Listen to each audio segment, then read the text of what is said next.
बंधुगण आज आम जाना 8 सेप्टेम्बर 2024 रविवार दिनर द्वादश राशि राशिफल विषय रे। एही दैनिक राशिफल चंद्रक गोचर गणना को नहीं आधारित एवं चंद्रक गोचर गणना आम जीवन में बहुत प्रभाव पकई थाए। तो आसतु सर्वप्रथमे जानिबा आजिर तिथि और नक्षत्र कौन कहूछि। आज हेउछि 8 सेप्टेम्बर 2024 रविवार भाद्रव मास शुक्लपक्ष सिंह 24 दिन। आजिर सूर्योदय हेउछि 5:35 एवं अस्त 5:52। आजिर शुभबेला हेउछि दिवा 6:15 आरंभ होई दिवा 8:32 पर्यंत रहुछि। एही समय रे आपण माने किछि भी शुभ कार्य आरंभ करि परिबे। रविवार आज हेउछि मेष राशि घात बार एवं घात चंद्र नाही। आज बेल एवं निंब भक्षण निषेध। तापर आपण माने जानिछंती राशि चक्र रे 12टी राशि अछि। आ एही 12टी राशि मध्यरु केउ राशि रे कोन सब दर्शाउछि आज आपणकर भाग्य कोन कहिबा आमे देखिनेबा एही भिडियो रे। मेष राशि ठार आरंभ करी मीन राशि पर्यंत 12टी राशि रे कौन सबू दर्शाउछि। प्रथमे जानिबा मेष राशि व्यक्ति विशेष मानक पाई आज दिनटी किपरि रहिबा। आज राशि रे चंद्र मंगल जोग थिबारु अर्थ सम्मान एवं प्रतिष्ठा अर्जन करिबे। विरोध करुथिबा व्यक्ति नीरव समर्थन देई कामरे साहाय्य करिबे। बंधुଙ୍କ परामर्श रे कर्म आरंभ सकाशे पुंजी विनियोग करिपारंती। कला साहित्य संगीत सभा समिति एवं संगठन क्षेत्र में प्रशंसित हेबे। बंधुबांधव सहकर्मी एवं परिवार सहयोग पाइबे। आय मध्यम धरणर रहिबा। व्यवसाय रे मध्य मध्यम धरणर स्थिति रहिबा। कर्मक्षेत्र में प्रशंसित हेबे। मन भल रहिबा। दूरयात्रा करिपारंती। पारिवारिक क्षेत्र में बुझामणा ठीक रहिबा फल परिवार रे सुस्थ वातावरण जारी रहिबा।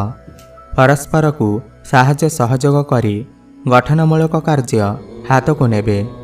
मनरे शांति संतोष देखादेब। दूरयात्रार सुजोग पाइबे। जागा जमी स्वर्ण अलंकार एवं गृह उपकरण क्रय करिबे। आय उपार्जन रे वृद्धि हेब। वादी विवाद परीक्षा प्रतियोगिता एवं साक्षात्कार रे सफलता पाइबे। आज आपण लाल चंदन बा सिंदूर टिके मस्तकरे लगेई दियंतु शुभफल प्राप्ति हेबा। एबे जानिबा वृष राशि व्यक्ति विशेष मानक पाई आज दिनटी किपरि रहिबा। आज चंद्रमा आपणकर द्वादश भाव रे थिबारु चंद्र मंगल जोग द्वादश रे थिबारु आपणकर व्यय घटी पारे। हॉस्पिटल जोग मध्य बनुअछि। मानसिक अशांति टिके बढ़ी पारे। देवगुरुଙ୍କ प्रसादरु साहाय्यकारी मनोभाव एवं सहृदयता हेतु अधस्थान कर्मचारी श्रद्धाभाजन हेबे। घर सकाशे जमी जमा पाई किंबा यांत्रिक जिनिस क्षेत्र में किछि अर्थ व्यय करने को पड़ पारे। माली मकदमा विवादीय परिस्थिति किंबा प्रतिद्वंदिता रे सफलता पाई परिबे।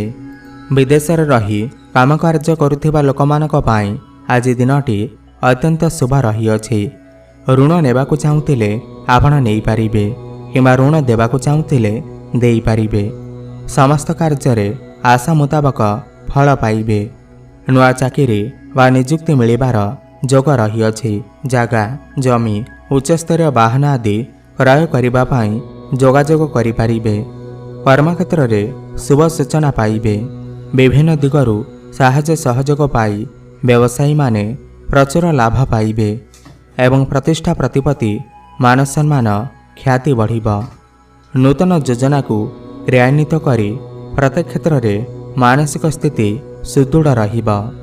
निर्माण जोगाजोग सभा समिति पाई अधिक समय देबाको पड़िबा। आज आपण बेल वृक्ष को चंदन सिंदूर धूपदीप एवं नाली रंगर मंदार फूल दे पूजा अर्चना करंतु शुभफल प्राप्ति हेबा। एबे जानिबा मिथुन राशि व्यक्ति विशेष मानक पाई आज दिनटी किपरि रहिबा। आपणकर राशि ठारू चंद्रमा आज ଏକାଦଶସ୍ଥ ଥିବାରୁ ଆଜିର ଦିନଟି ଆପଣଙ୍କ ପାଇଁ ଅତ୍ୟନ୍ତ ଶୁଭ ରହିଅଛି। ଆପଣଙ୍କର ଇଚ୍ଛା ପୂର୍ଣ୍ଣ ହେବ, ସମସ୍ତ ମନସ୍କାମନା ପୂର୍ଣ୍ଣ ହେବ। ଚାରି ଦିଗରୁ ଆପଣଙ୍କୁ ଲାଭ ପ୍ରାପ୍ତି ହେବ। ବଡ଼ ଭାଇ ଭଉଣୀଙ୍କର ସପୋର୍ଟ ଆପଣଙ୍କୁ ପ୍ରାପ୍ତି ହେବ। ଶିକ୍ଷା କ୍ଷେତ୍ରରେ ବହୁତ ଉନ୍ନତି କରିବେ। ଶିକ୍ଷା କ୍ଷେତ୍ର ପାଇଁ ଆଜିର ଦିନଟି ବହୁତ ଭଲ ରହିଛି। ଶୁକ୍ରଙ୍କ କୃପାରୁ ଆଜି ଯେଉଁ ନିଷ୍ପତ୍ତି ନେବେ ସେଥିରେ ସଫଳତା ନିଶ୍ଚିନ୍ତ ପାଇବେ। କିନ୍ତୁ ପ୍ରତିଶ୍ରୁତି ଦେଇଥିବା ମିତ୍ରମାନେ ହଠାତ୍ ନିଜର ମତ ବଦଳାଇ ଅସହଯୋଗ କରିପାରନ୍ତି। ଘରେ ବନ୍ଧୁ ମିଳନ ହୋଇପାରେ। କର୍ମକ୍ଷେତ୍ରରେ ଅସ୍ୱାଭାବିକ ପରିସ୍ଥିତି କ୍ରମଶଃ ବଦଳି ଯିବାର ସମ୍ଭାବନା ରହିଅଛି। ଆୟ ତୁଳନାରେ ବ୍ୟୟ କରନ୍ତୁ। ସାମାଜିକ ପ୍ରତିଷ୍ଠା ବୃଦ୍ଧି ପାଇବ। କୌଣସି କଥାକୁ ନେଇ ଚିନ୍ତାରେ ରହିବେ। ସ୍ୱାସ୍ଥ୍ୟ ପ୍ରତି ଯତ୍ନବାନ ହୁଅନ୍ତୁ। ନୂଆ ଚାକିରି ପାଇବାର ଯୋଗ ରହିଅଛି। ବ୍ୟବସାୟ କ୍ଷେତ୍ରରେ କଥା ଏବଂ ବ୍ୟବହାର ନିୟନ୍ତ୍ରଣ ନ କଲେ ଲୋକ ସମ୍ପର୍କରେ ବାଧା ଉପୁଜିବ। ନିଜର ଚତୁରତା ଏବଂ ପତିଆରା ଯୋଗେ ବିପରୀତ ପରିସ୍ଥିତିକୁ ନିଜ ସପକ୍ଷକୁ ଆଣିପାରିବେ। ଶତ୍ରୁମୁକ୍ତ ନିରୁପଦ୍ରବ୍ୟ ଜୀବନଚର୍ଯ୍ୟା କାୟମ ରଖିପାରିଲେ ଲାଭ ପାଇବେ। ପ୍ରେମିକ ପ୍ରେମିକାମାନେ ମନୋରଞ୍ଜନ କାର୍ଯ୍ୟକ୍ରମରେ ଯୋଗ ଦେଇପାରନ୍ତି। କିନ୍ତୁ ଯାନବାହନ ସମ୍ବନ୍ଧୀୟ ସମସ୍ୟା ଦେଖା ଦେଇପାରେ। ଆଜି ଆପଣଙ୍କର ପ୍ରେମ ଜୀବନ ପାଇଁ ବହୁତ ଭଲ ଦିନ ଅଛି। ଆଜି ଆପଣ କୁଆ ଏବଂ ପାରାଙ୍କୁ ଚାଉଳ ଖାଇବାକୁ ଦିଅନ୍ତୁ, ଶୁଭଫଳ ପ୍ରାପ୍ତି ହେବ। ଏବେ ଜାଣିବା କର୍କଟ ରାଶିର ବ୍ୟକ୍ତିବିଶେଷମାନଙ୍କ ପାଇଁ ଆଜି ଦିନଟି କିପରି ରହିବ। ଆଜି ଆପଣଙ୍କର ରାଶିରୁ ଚନ୍ଦ୍ରମା ଦଶମରେ ଅବସ୍ଥାନ କରିଥିବାରୁ ଆଜିର ଦିନଟି ଆପଣମାନଙ୍କ ପାଇଁ ବହୁତ ଶୁଭ ରହିଅଛି। ଆପଣଙ୍କର କାର୍ଯ୍ୟକ୍ଷେତ୍ରରେ ଆପଣଙ୍କୁ ଶୁଭ ସମ୍ବାଦ ପ୍ରାପ୍ତି ହେବ। ଆପଣଙ୍କର ସମସ୍ତ କାର୍ଯ୍ୟ ସୁରୁଖୁରୁରେ ସମ୍ପନ୍ନ ହୋଇଯିବ। ଉପର ଅଫିସରଙ୍କ ସପୋର୍ଟ ଆପଣଙ୍କୁ ପ୍ରାପ୍ତି ହେବ। ଆପଣ କୌଣସି ଯାନବାହନ କିମ୍ବା ଜମିଜମା କ୍ରୟ ବିକ୍ରୟ କରିବା ପାଇଁ ମନ ବଳେଇ ପାରନ୍ତି। ମାଙ୍କର ସୁଖ ଆପଣଙ୍କୁ ପ୍ରାପ୍ତି ହୋଇପାରେ। ରାଶିରେ ବୁଧ କର୍ମସ୍ଥ ମଙ୍ଗଳଙ୍କ ଦୃଷ୍ଟିରେ ଥିବାରୁ ଭାତୃ ସମ୍ପର୍କ ଦୃଢ଼ ରହିବ। ପରିବାରରେ ଶାନ୍ତି ଅବ୍ୟାହତ ରହିବ। ସବୁ କଥାରେ ନରମି ଗଲେ ଶୁଭଫଳ ପାଇବେ। ପ୍ରକୃତ ଘଟଣା ନ ବୁଝି ପଡ଼ୋଶୀ କିମ୍ବା ସହକର୍ମୀ ମିଥ୍ୟା ଆରୋପ ଲଗେଇ ପାରନ୍ତି। ବନ୍ଧୁ ପରିଜନଙ୍କ ସହିତ କୌଣସି ନୂତନ ସ୍ଥାନକୁ ଯିବା ପାଇଁ ସଜବାଜ ହୋଇପାରନ୍ତି। ଆଜି ଟିକେ ଅଧିକ ପରିଶ୍ରମ କରିବା ପାଇଁ ପଡ଼ିବ। ଦୀର୍ଘ ଦିନରୁ ଅଟକି ରହିଥିବା କାର୍ଯ୍ୟ ଶେଷ ହୋଇଯିବ। ଘର ପାଇଁ ଦରକାରୀ ସାମଗ୍ରୀ କ୍ରୟ କରିବେ। ମନ ଆପଣଙ୍କର ଭଲ ରହିବ। ବାଣିଜ୍ୟ ବ୍ୟବସାୟ କ୍ଷେତ୍ରରେ ବନ୍ଧୁଙ୍କ ସାହାଯ୍ୟ ଏବଂ ଅବଦାନ ଅବିସ୍ମରଣୀୟ ରହିବ। ଆଚାର ବ୍ୟବହାର କଥାବାର୍ତ୍ତାରେ ନିୟନ୍ତ୍ରଣ ନ ରହିଲେ କୌଣସି ଭୁଲ କାମ କରି ଅନୁତାପ କରିପାରନ୍ତି। କଳା ସାହିତ୍ୟ ଚଳଚ୍ଚିତ୍ର ସଙ୍ଗୀତ ଆଦି କ୍ଷେତ୍ରରେ ଶୁଭଫଳ ପ୍ରାପ୍ତି ହେବ। ରାଜନୀତି କ୍ଷେତ୍ରରେ ବିରୋଧୀମାନେ କୀର୍ତ୍ତି ଏବଂ ପ୍ରତିଷ୍ଠାକୁ ସ୍ପର୍ଶ ମଧ୍ୟ କରିପାରିବେ ନାହିଁ। ଧର୍ମ କାର୍ଯ୍ୟ ପ୍ରତି ମନ ବଳାଇ ବହୁତ ଶାନ୍ତି ପାଇବେ। ଆଜି ଆପଣ ଭଗବାନ ଶିବଙ୍କର ଆରାଧନା କରନ୍ତୁ ଏବଂ ଷଣ୍ଢକୁ କିଛି ଖାଇବାକୁ ଦିଅନ୍ତୁ, ଶୁଭଫଳ ପ୍ରାପ୍ତି ହେବ। ଏବେ ଜାଣିବା ସିଂହ ରାଶିର ବ୍ୟକ୍ତିବିଶେଷମାନଙ୍କ ପାଇଁ ଆଜି ଦିନଟି କିପରି ରହିବ। ଆଜି ଆପଣଙ୍କର ରାଶିରୁ ଚନ୍ଦ୍ରମା ଭାଗ୍ୟସ୍ଥାନରେ ଅବସ୍ଥାନ କରିଥିବାରୁ ଭାଗ୍ୟ ଆପଣଙ୍କ ପାଇଁ ବହୁତ ଭଲ ଅଛି। ଆପଣ କୌଣସି ଗୋଟିଏ କାର୍ଯ୍ୟକୁ ବହୁତ ଭଲ ଭାବରେ ହ୍ୟାଣ୍ଡେଲ କରିବେ। ଭାଗ୍ୟ ବଳରେ ଆଜି ଆପଣ ସମସ୍ତ କାର୍ଯ୍ୟରେ ସଫଳତା ପ୍ରାପ୍ତି କରିବେ। ଆଜି କୌଣସି ଧର୍ମସ୍ଥାନକୁ ଯାତ୍ରା କରିପାରନ୍ତି। କୌଣସି ସ୍ଥାନକୁ ବୁଲାବୁଲି କରିବା ପାଇଁ ଯାଇପାରନ୍ତି। ଧନାଦୀପ ଦ୍ୱାଦଶସ୍ଥ ଯୋଗୁଁ ବନ୍ଧୁଙ୍କ ନିମନ୍ତ୍ରଣ କ୍ରମେ ଦୂରଯାତ୍ରା କରିପାରନ୍ତି। ଏକାଦଶରେ ରବି ସହିତ ଶୁକ୍ର ଥିବା କାରଣରୁ ଆପଣଙ୍କର ବିଜୟ ଲାଭ ଅବଶ୍ୟ ହେବ। ବ୍ୟବସାୟକୁ ଆଗକୁ ବଢ଼ାଇବା ପାଇଁ କୌଣସି ନୂତନ ପଦକ୍ଷେପ ଗ୍ରହଣ କରି କୃତକାର୍ଯ୍ୟ ହେବେ। ବାଣିଜ୍ୟ ପରିବହନ ହୋଟେଲ ରେଷ୍ଟୁରାଣ୍ଟ ପ୍ରଭୃତିରୁ ଲାଭବାନ ହୋଇପାରନ୍ତି।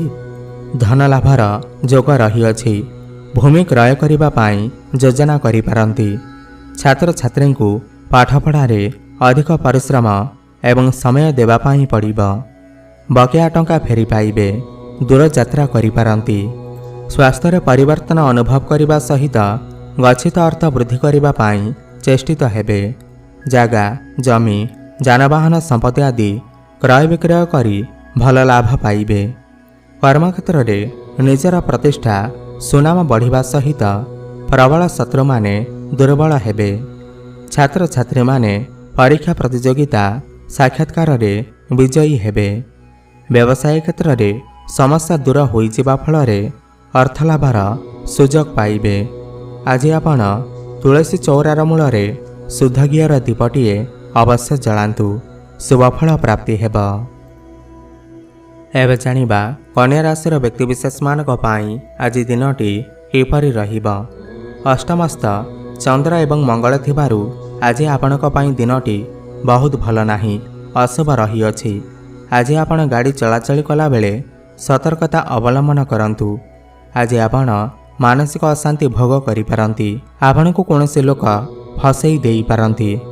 ଅଷ୍ଟମସ୍ତ ମଙ୍ଗଳ ଭାଇ ବନ୍ଧୁ କିମ୍ବା ପଡ଼ୋଶୀଙ୍କ ସହିତ ମତ ପାର୍ଥକ୍ୟ ହୋଇପାରେ।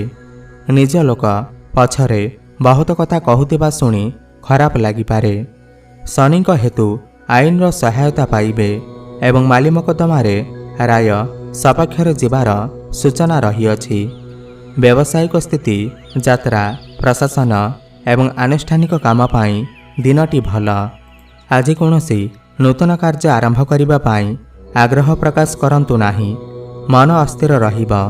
ପରିବାରରେ କୌଣସି କାରଣ ପାଇଁ ବିବାଦ ଦେଖାଦେଇପାରେ। ଆଜି କିଛି କାମରେ ବିଳମ୍ବିତ ହୋଇପାରେ, କିନ୍ତୁ ଆଜି ଧନଲାଭର ଯୋଗ ରହିଅଛି। ଆକସ୍ମିକ ଧନ ପ୍ରାପ୍ତି ହୋଇପାରେ। ସନ୍ତାନଙ୍କ ପାଇଁ କୌଣସି ମହତ୍ତ୍ୱପୂର୍ଣ୍ଣ କାମ ହୋଇପାରେ। ନୂଆ ଜ୍ଞାନର ବୃଦ୍ଧି ହେତୁ ପ୍ରଚୁର ଧନଲାଭ ହେବ। ଶାରୀରିକ ସମସ୍ୟା ଦୂର ହେବ। ବନ୍ଧୁଙ୍କ ଆଗମନ ହୋଇ ପାରିବାରିକ ପରିସ୍ଥିତି ବଦଳିଯିବ। ପତିପତ୍ନୀଙ୍କ ସମ୍ପର୍କରେ କିଛି ସମସ୍ୟା ସମାଧାନ ହୋଇ ଆଜି ଆପଣ ଶାନ୍ତିରେ ଜୀବନ ଅତିବାହିତ କରିବେ। ବନ୍ଧୁଙ୍କ ଠାରୁ ପରାମର୍ଶ ନେଲେ ଆପଣଙ୍କ ପାଇଁ ଲାଭ ହେବ। କିଛି ନୂଆ ଦ୍ରବ୍ୟ କ୍ରୟ କରିବାର ସୁଯୋଗ ପାଇବେ। ଆଜି ଆପଣ ମା ବାପା ଏବଂ ଗୁରୁଙ୍କୁ ପ୍ରଣାମ କରନ୍ତୁ, ଶୁଭଫଳ ପ୍ରାପ୍ତି ହେବ। ଏବେ ଜାଣିବା ତୁଳାରାଶିର ବ୍ୟକ୍ତିବିଶେଷମାନଙ୍କ ପାଇଁ ଆଜି ଦିନଟି କିପରି ରହିବ। କେନ୍ଦ୍ରସ୍ଥ ଶୁଭ ଯୋଗ ପ୍ରଭାବରୁ ଯାତ୍ରା, ବାଣିଜ୍ୟ, ବନ୍ଧୁଙ୍କ ସହଯୋଗ ଲାଭ ସହିତ କର୍ମକ୍ଷେତ୍ର ସନ୍ତୋଷଜନକ ରହିବ। ଚନ୍ଦ୍ରମା ଆପଣଙ୍କର ସପ୍ତମ ଭାବରେ ଥିବାରୁ ଆଜି ଆପଣଙ୍କର କର୍ମକ୍ଷେତ୍ର ପାଇଁ ବହୁତ ଭଲ ଦିନ ଅଛି। କର୍ମକ୍ଷେତ୍ରରେ ଆପଣ ବହୁତ ବଡ଼ ସଫଳତା ଲାଭ କରିବେ। ବୈବାହିକ ଜୀବନ ପାଇଁ ଆଜିର ଦିନଟି ବହୁତ ଭଲ ଅଛି। ସ୍ୱାମୀ ସ୍ତ୍ରୀ ମଧ୍ୟରେ ଭଲ ସମ୍ପର୍କ ରହିବ। ଶରୀର ସୁସ୍ଥ ରହିବ।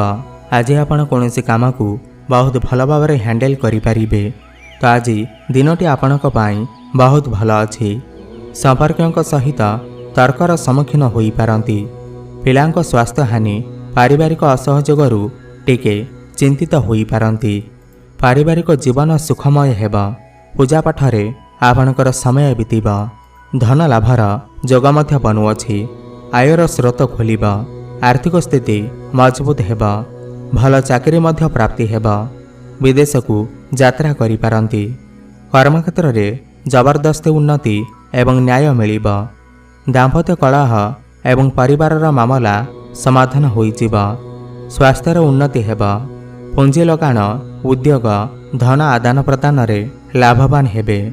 ବାଦୀ ବିବାଦ, ପରୀକ୍ଷା ପ୍ରତିଯୋଗିତା, ମାଲି ମକଦ୍ଦମା ଏବଂ ସାକ୍ଷାତକାରରେ ବିଜୟ ଲାଭ କରିବେ। ଆଜି ଆପଣ ଶ୍ଵେତ ଚନ୍ଦନରେ କର୍ପୂର ମିଶାଇ ମସ୍ତକରେ ଧାରଣ କରନ୍ତୁ, ଶୁଭଫଳ ପ୍ରାପ୍ତି ହେବ। ଏବେ ଜାଣିବା ବିଛାରାଶିର ବ୍ୟକ୍ତିବିଶେଷମାନଙ୍କ ପାଇଁ ଆଜି ଦିନଟି କିପରି ରହିବ। ଅନୁକୂଳ ଗ୍ରହସ୍ଥିତିରୁ ବନ୍ଧୁ ମିଳନ ସାଙ୍ଗକୁ ଆପଣଙ୍କର ସୁଚିନ୍ତିତ ବିଚାର, ପ୍ରଶଂସା ଏବଂ ପ୍ରତିଷ୍ଠା ଆଣିବାରେ ସହାୟକ ହେବ। ସମସ୍ୟା ରହିଲେ ମଧ୍ୟ ଦୁଃସ୍ଥିତି ସୁଧୁରିଯିବ, ଯାହାର ଝଲକ ଆଜି ଆପଣ ପାଇଯିବେ। କଳା ସାହିତ୍ୟରେ ଏବଂ ଅଭିନୟ କ୍ଷେତ୍ରରୁ ପ୍ରଶଂସା ପାଇବେ। ଯେଉଁ ବିବାଦ ଆଶଙ୍କା କରୁଛନ୍ତି ସେଥିରେ କିଛି ହେବ ନାହିଁ। ଦୂରଯାତ୍ରା କରିପାରନ୍ତି। ମନ ଭଲ ରହିବ। ପ୍ରିୟ ଲୋକଙ୍କ ସହିତ ଦେଖା ହୋଇପାରେ। ପରିବାର ସହିତ ସମୟ ବିତାଇବେ। କାର୍ଯ୍ୟରେ ବ୍ୟସ୍ତ ରହିବେ। ବନ୍ଧୁଙ୍କ ସହଯୋଗ ପ୍ରାପ୍ତି କରିବେ। ମାଲି ମୋକଦ୍ଦମାରେ ସଫଳତା ପାଇବେ। ବ୍ୟବସାୟ କ୍ଷେତ୍ରରେ କର୍ମଚାରୀଙ୍କର ସାମୂହିକ ପ୍ରୟାସ ଏବଂ ସହଯୋଗ ଦ୍ୱାରା ଆଗକୁ ବଢ଼ିପାରିବେ। କର୍ମକ୍ଷେତ୍ରରେ ଶୁଭ ସୂଚନା ପାଇବେ। ବନ୍ଧୁମିତ୍ରଙ୍କର ଆଗମନ ହେବ। ପାରିବାରିକ କ୍ଷେତ୍ରରେ ରହିଥିବା ସମସ୍ୟା ସମାଧାନ ହୋଇଯିବ। ପ୍ରେମ ପ୍ରସଙ୍ଗରେ ନିଜର ଇଚ୍ଛା ବିରୋଧରେ କୌଣସି କାର୍ଯ୍ୟ କରିବା ଅନୁଚିତ। ଗୁପ୍ତ ଶତ୍ରୁମାନେ ବାହାରକୁ ପ୍ରକାଶ ପାଇବେ। ଆଜି ଆପଣ କୁକୁରକୁ କିଛି ଖାଇବାକୁ ଦିଅନ୍ତୁ, ଶୁଭଫଳ ପ୍ରାପ୍ତି ହେବ। ଏବେ ଜାଣିବା ଧନୁରାଶିର ବ୍ୟକ୍ତିବିଶେଷମାନଙ୍କ ପାଇଁ ଆଜି ଦିନଟି କିପରି ରହିବ। ରବି ଏବଂ ଶୁକ୍ର ରାଶିକୁ ଦେଖୁଥିବାରୁ ସବୁ ସୁବିଧା ଥିଲେ ମଧ୍ୟ କୌଣସି ଜିନିଷ ହାତ ମୁଠାରୁ ଖସି ଯାଇପାରେ। ଆପଣଙ୍କର କୃତିତ୍ୱ ଲୋକ ପ୍ରିୟତାକୁ ବୃଦ୍ଧି କରିବା ଦିଗରୁ ଉଣା ହେବ ନାହିଁ। ନୂତନ କାମର ପରିକଳ୍ପନା ସାଙ୍ଗକୁ ଖର୍ଚ୍ଚ ଭାର ଯୋଗୁଁ ଚିନ୍ତା କରିପାରନ୍ତି। ଆନୁଷ୍ଠାନିକ କିମ୍ବା ସାମାଜିକ ସ୍ତରରେ ଜନମଙ୍ଗଳ କାର୍ଯ୍ୟରେ ନିଜକୁ ନିୟୋଜିତ କରିପାରନ୍ତି। ଆଜି ଆପଣଙ୍କୁ ଚାରି ଦିଗରୁ ଲାଭ ପ୍ରାପ୍ତି ହେବ। ଆପଣଙ୍କର ଇଚ୍ଛା ପୂର୍ଣ୍ଣ ହେବ। ଆଜି ଆପଣଙ୍କର ଆୟରେ ବୃଦ୍ଧି ଆସିବ। ସ୍ୱାସ୍ଥ୍ୟକୁ ନେଇ ଚିନ୍ତାରେ ରହିବେ। ପ୍ରତ୍ୟେକ କାର୍ଯ୍ୟରେ ସଫଳତା ପାଇବେ। ବ୍ୟବସାୟ କ୍ଷେତ୍ରରେ ଥିବା ଲୋକଙ୍କର ମଧ୍ୟ ଆୟ ଉତ୍ତମ ରହିବ। ଜମି କ୍ରୟ ବିକ୍ରୟ କରିବା ସହିତ ନୂତନ ବାହନ କ୍ରୟ କରିବାର ସମ୍ଭାବନା ଅଛି। କର୍ମକ୍ଷେତ୍ରରେ ପରିବେଶ ଶାନ୍ତିମୟ ରହିବ। କୌଣସି କାର୍ଯ୍ୟକୁ ନେଇ ଯାତ୍ରା କରିବାର ସମ୍ଭାବନା ରହିଅଛି। ଜୀବନସାଥୀଙ୍କ ସମ୍ପର୍କରେ ମଧୁରତା ବୃଦ୍ଧି ପାଇବ। ପ୍ରେମ ସମ୍ପର୍କକୁ ନେଇ ବହୁତ ସକ୍ରିୟ ରହିବେ। ରାଜନୀତି କ୍ଷେତ୍ରରେ ନିଜର କ୍ଷମତାକୁ ଉପଯୋଗ କରି ଉଚ୍ଚପଦ ପ୍ରାପ୍ତି ହୋଇପାରେ। ସେୟାର ମାର୍କେଟରେ ନିବେଶ କଲେ ଲାଭ ପାଇବେ। ଆଜି ଆପଣ ତୁଳସୀ ଚଉରାର ମାଟିକୁ ମସ୍ତକରେ ଧାରଣ କରନ୍ତୁ, ଶୁଭଫଳ ପ୍ରାପ୍ତି ହେବ। ଏବେ ଜାଣିବା ମକର ରାଶିର ବ୍ୟକ୍ତିବିଶେଷମାନଙ୍କ ପାଇଁ ଆଜି ଦିନଟି କିପରି ରହିବ। ବୁଧଙ୍କ ପ୍ରଭାବରୁ କର୍ମକ୍ଷେତ୍ରରେ ଆପଣ ଯୁକ୍ତିଯୁକ୍ତ କଥା କହି ଅର୍ଥ ଏବଂ ସମ୍ମାନ ଲାଭ କରିବାରେ ସଫଳତା ପାଇବେ। ବନ୍ଧୁଙ୍କ ସହିତ ଭାଙ୍ଗି ପଡ଼ିଥିବା ସମ୍ପର୍କ ପୁନଃ ପ୍ରତିଷ୍ଠିତ ହେବାର ସମ୍ଭାବନା ରହିଅଛି। ପାରିବାରିକ କ୍ଷେତ୍ରରେ ଟେନସନ୍ କିଛି ମାତ୍ରାରେ କମିଯିବ। କର୍ମକ୍ଷେତ୍ରରେ ଜଣେ ବନ୍ଧୁଙ୍କ ଉପସ୍ଥିତିକୁ କେନ୍ଦ୍ର କରି ଝଗଡ଼ା ଲାଗିପାରେ। ଆଜି ଆଶାଠାରୁ ଅଧିକ ସଫଳତା ପାଇବେ। ଛାତ୍ରଛାତ୍ରୀଙ୍କ ପାଇଁ ଉତ୍ତମ ଦିନଟିଏ। କିଛି ନୂଆ କାର୍ଯ୍ୟର ଆରମ୍ଭ କରିପାରନ୍ତି। ଦିନଟି ଭଲରେ ବିତିବ। ନୂଆ ଚାକିରିର ପ୍ରସ୍ତାବ ଆସିପାରେ। ସମୟର ସଦୁପଯୋଗ କରି ପାରିବାରିକ କ୍ଷେତ୍ରରେ ଶାନ୍ତି ପାଇବେ। ଅବିବାହିତମାନଙ୍କ ପାଇଁ ବିବାହ ସ୍ଥିର ହେବ। କୌଣସି ବିଶିଷ୍ଟ କାର୍ଯ୍ୟରେ ଆପଣ ସମ୍ମାନିତ ହେବେ। ପ୍ରେମିକ ପ୍ରେମିକାଙ୍କୁ କିଛି ଉପହାର ଦେବା ପାଇଁ ବିଚାର କରିପାରନ୍ତି। କାର୍ଯ୍ୟ ଏବଂ ବ୍ୟବସାୟରେ ଲକ୍ଷ୍ୟ ପ୍ରତି ଯଥାର୍ଥବାଦୀ ହେବେ। ଭାଗିଦାରୀଙ୍କ ସହିତ ଲାଗି ରହିଥିବା ବିବାଦ ବା ମତଭେଦର ନିରାକରଣ ହୋଇପାରେ। ମନ ଆନନ୍ଦ ଏବଂ ଉତ୍ସାହପୂର୍ଣ୍ଣ ରହିବ। ଆଜି ଆପଣ ଅଶ୍ୱସ୍ଥ ବୃକ୍ଷ ମୂଳରେ ଗୁଡ଼ ଥୋଇ ପ୍ରଣାମ କରନ୍ତୁ, ଶୁଭଫଳ ପ୍ରାପ୍ତି ହେବ। ଏବେ ଜାଣିବା କୁମ୍ଭରାଶିର ବ୍ୟକ୍ତିବିଶେଷମାନଙ୍କ ପାଇଁ ଆଜି ଦିନଟି କିପରି ରହିବ। ମୁଖ ଭାବରେ ରାହୁଙ୍କ ଯୋଗୁଁ ମନ କଥା ମନରେ ରଖି ଉପରେ ହସିବାର ଅଭିନୟ କରିବାକୁ ପଡ଼ିପାରେ।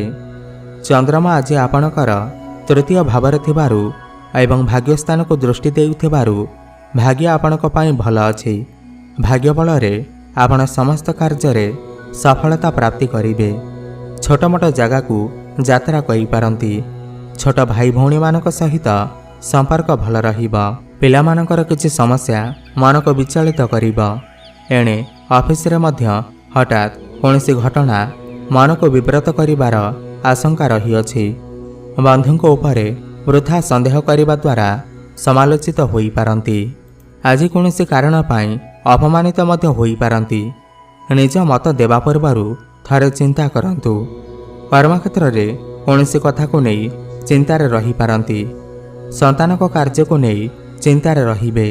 କିନ୍ତୁ ଯେତେ ସମସ୍ୟା ରହିଲେ ମଧ୍ୟ ଭାଗ୍ୟ ଆପଣଙ୍କର ସାଥ ଦେବ। ଭାଗ୍ୟ ବଳରେ ଆପଣଙ୍କର ସବୁ ସମସ୍ୟା ଦୂର ହେବ। ସନ୍ତାନମାନଙ୍କର ବିଦ୍ୟାରେ ବାଧା ଦୂର ହେବ। ମନରେ ସକାରାତ୍ମକ ଭାବନା ଜାଗ୍ରତ ହେବ। ପ୍ରେମ ସମ୍ପର୍କରେ ଛୋଟ ମୋଟ କଥାକୁ ନେଇ କୌଣସି ସମସ୍ୟା ସମାଧାନ ହୋଇ ଆଗକୁ ବଢ଼ିପାରନ୍ତି। ସାମାଜିକ କାର୍ଯ୍ୟକ୍ରମରେ ଯୋଗ ଦେବେ। ଯଦି କୌଣସି ଜିନିଷ କିଣୁଛନ୍ତି ବା ବିକ୍ରି କରୁଛନ୍ତି ତେବେ ଜିନିଷର ବିଲ୍ ଅବଶ୍ୟ ନିଅନ୍ତୁ। ଚାକିରି କ୍ଷେତ୍ରରେ ସହକର୍ମୀମାନଙ୍କ ସହିତ ତାଳମେଳ ଭଲ ରହିବ। ଆଜି ଆପଣ ମା ଲକ୍ଷ୍ମୀଙ୍କୁ ପୂଜା ଆରାଧନା କରନ୍ତୁ। ମା ଲକ୍ଷ୍ମୀଙ୍କୁ ପଦ୍ମଫୁଲ ଅର୍ପଣ କରନ୍ତୁ। ଶୁଭଫଳ ପ୍ରାପ୍ତି ହେବ। ଏବେ ଜାଣିବା ମୀନ ରାଶିର ବ୍ୟକ୍ତିବିଶେଷମାନଙ୍କ ପାଇଁ ଆଜି ଦିନଟି କିପରି ରହିବ। ଭାଗ୍ୟସ୍ଥାନକୁ ଗୁରୁ ଦୃଷ୍ଟି ଥିବାରୁ ଯେମିତି ମନକୁ ଆସୁଛି ସେମିତି କରିଚାଲନ୍ତୁ। କିଛି ଅସୁବିଧା ହେବ ନାହିଁ। ସ୍ୱାସ୍ଥ୍ୟ ସମସ୍ୟା ମନକୁ ଭାରାକ୍ରାନ୍ତ କଲେ ମଧ୍ୟ କୌଣସି କାମ ଅଟକିବ ନାହିଁ। ଆଜି ଆପଣଙ୍କର କଥା ଏବଂ କାମରେ ସମସ୍ତଙ୍କୁ ଖୁସି କରାଇବାରେ ସମର୍ଥ ହେବେ। ଦିନ ଭିତରେ ଅର୍ଥ ଲାଭ, ସମ୍ମାନ, ବନ୍ଧୁତ୍ୱ ଲାଭର ସୂଚନା ପୂର୍ଣ୍ଣ ମାତ୍ରାରେ ଦେଖାଦେବ। ଆଜି କର୍ମକ୍ଷେତ୍ରରେ ଉଚ୍ଚ ପ୍ରଶଂସିତ ହେବେ। ବାଦ ବିବାଦର ସମ୍ମୁଖୀନ ହୋଇପାରନ୍ତି। ପରିବାରରେ ସମସ୍ତଙ୍କର ପ୍ରିୟ ହେବେ। ଶତ୍ରୁ କୌଣସି କ୍ଷତି କରିପାରିବେ ନାହିଁ। ସାବଧାନ ରୁହନ୍ତୁ। ସାମାଜିକ କଲ୍ୟାଣ କାର୍ଯ୍ୟରେ ଯୋଗ ଦେଇ ପ୍ରଶଂସିତ ହେବେ। ଶିକ୍ଷା ଏବଂ ସାଂଗଠନିକ କାର୍ଯ୍ୟରେ ଅଂଶଗ୍ରହଣ କରିବେ। କ୍ୟାରିୟର ସମ୍ବନ୍ଧରେ ନୂଆ ପ୍ରେରଣା ମିଳିବ। ଆର୍ଥିକ କ୍ଷେତ୍ରରେ ଗୁରୁତ୍ୱପୂର୍ଣ୍ଣ ପଦକ୍ଷେପ ନେବେ। କୌଣସି ଜରୁରୀ କାର୍ଯ୍ୟକୁ ମନୋଯୋଗ ଦେଇ ପୂର୍ଣ୍ଣ କରିବେ। ବ୍ୟବସାୟିକ ଗତିବିଧି ଠିକ୍ ରହିବ। ପରିବାରଜନଙ୍କ ସହିତ ହସଖୁସିରେ ସମୟ ବିତିବ। ପ୍ରତିଯୋଗିତା ଏବଂ ପରୀକ୍ଷାରେ କୃତକାର୍ଯ୍ୟ ହେବେ। ଆଜି ଆପଣ ଗୋମାତାଙ୍କୁ କିଛି ଖାଇବାକୁ ଦିଅନ୍ତୁ। ଶୁଭଫଳ ପ୍ରାପ୍ତି ହେବ।